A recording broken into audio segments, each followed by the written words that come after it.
It was ahead of hosting Sheffield Wednesday last month that Nigel Adkins set his Hull City side an ambitious target for the second half of the championship season.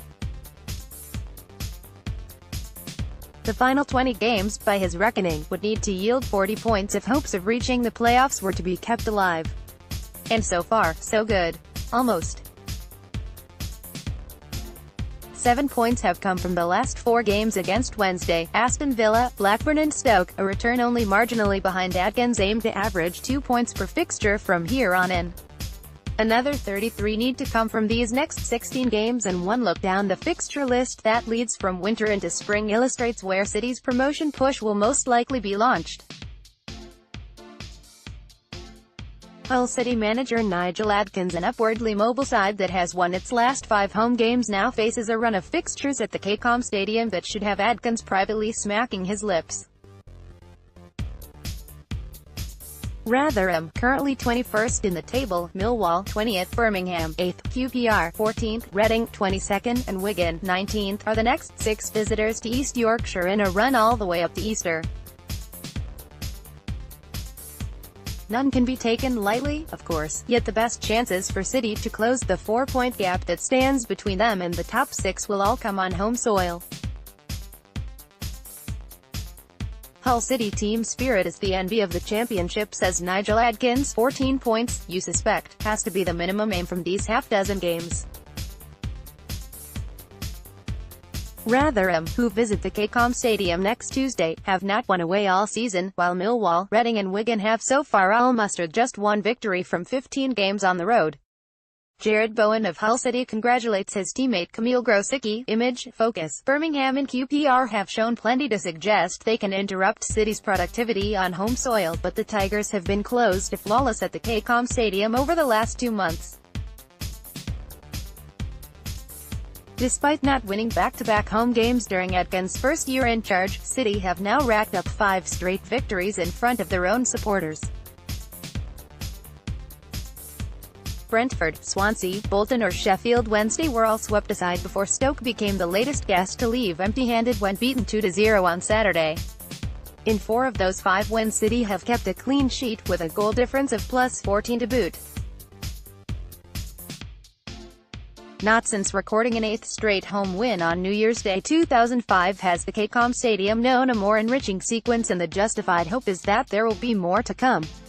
City have produced some excellent away wins in this revival, most notably at Leeds, but they especially look the part in their own backyard. Confidence levels have slowly bubbled up to the point there was a swagger about the Tigers in wins over Bolton and Sheffield Wednesday. Fraser Campbell on Jackson Irvine celebrate Hull City's second against Brentford. Image, focus. There was a more pragmatic approach against Stoke, as a weakened team was content to let their opponents have more of the ball, but there is a belief that this City team will always be good for a goal at the KCOM.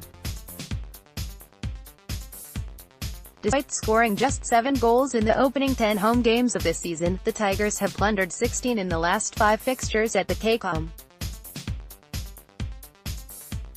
In other words, a goal every 28 minutes. And City do not concede many, either.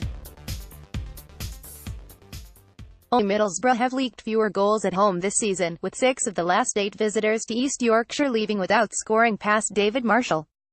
Perhaps the greatest challenge facing City will be the tactics deployed by future guests. Sheffield Wednesday tried it, slowing down the game and packing men behind the ball, and might have started to frustrate the Tigers without Jared Bowen scoring in the final minute of the first half. Hull City players congratulate Fraser Campbell after his goal against Sheffield Wednesday. Rotherham and Millwall, the next 2 visitors, are unlikely to be expansive.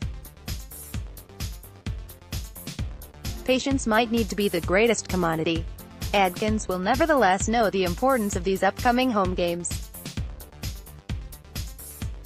If City can lift their current points haul of 43 up beyond the 60-point mark by the time Wigan have come and gone from the KCOM on April 10, they would guarantee the top 6 are still within striking distance heading into the final 5 games of the season. And that is where it promises to get very juicy indeed. Middlesbrough and West Brom away are followed by Sheffield United at home, before the campaign concludes with a trip to Swansea and a home game with Bristol City. 4 of those teams are currently in the top 6 that the Tigers are chasing. Given that Adkins men also have to visit Derby this weekend, Nottingham Forest and league leaders Norwich, it soon becomes clear the best chances to collect points will be in familiar surroundings. Home has to be at the heart of this once implausible promotion tilt. Jared Bowen of Hull City Centre smiles after making it 3-1 against Swansea City. Hull City's next 6 games at the KCOM Stadium. Rotherham United, Tuesday the 12th of February. Hull City's trip to the New York Stadium in August underlined the return fixture will not be a cakewalk up against physical opponents, but Rotherham are not the same team on their travels. The Millers have yet to win away from home all season in 15 attempts, and have scored only 8 goals in that run. Nothing will come easy against an opponent scrapping for their lives at the foot of the table, but City will know that championship fixtures do not come more inviting. Millwall, Tuesday the 26th of February. City twice failed to beat the Lions either side of Christmas in the Championship and FA Cup, but Millwall are another team that has not travelled well this season. Neil Harris's side have lost 9 of 15 games away from home in 2018-19, winning only once at Ipswich Town on New Year's Day.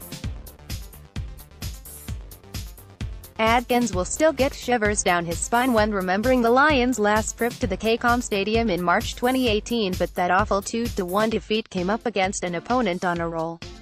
Birmingham City, Saturday the 2nd of March. A tough test for Hull City, no doubt about it.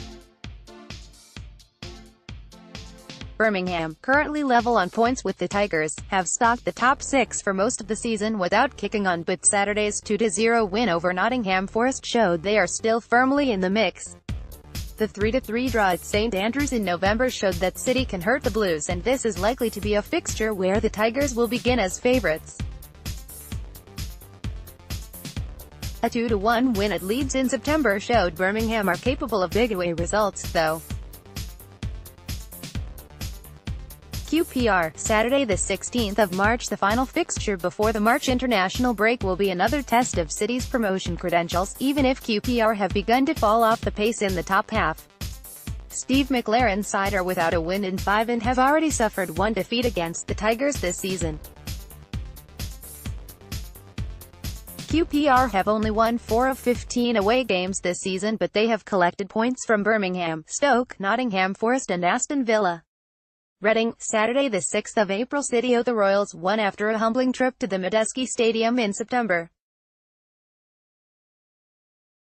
That 3-0 defeat was as bad as it's been for the Tigers this season, but the two clubs have since taken very different paths. The Tigers are 18 points better off than Reading, who collected a useful point at home to Aston Villa on Saturday.